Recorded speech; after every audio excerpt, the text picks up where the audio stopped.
আপনারা তো বিদেশে, আসসালামু আলাইকুম, আপনারা তো বিদেশে থাকেন, সবাই কম বেশি বিভিন্ন রকমের ডিম দেখেন। এই দেখেন আমার এখানে একটা তাজ্জবের জিনিস দেখেন। ডিম তো আছে নর্মালি, অন্য ডিমও আছে। মানে এই যে দেখেন কোয়েলের ডিম, সাথে একটা সিনাদের ডিম আছে।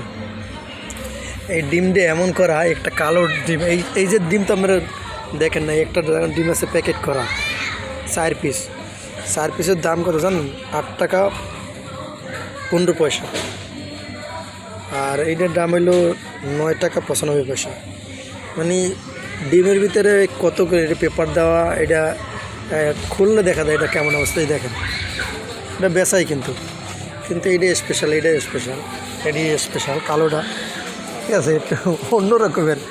মার্কেটে আসলে অন্য রকমের একটা, এই দেখো একজনের পড়ে গেল বাচ্চাটা। এই দেখতে যাই আর কি, কেমন হাঁটতে যাই, পড়ে গেছে, কষ্ট পাইছে। এখানে কেক আছে, আমি দেখি কী খেতে পারি।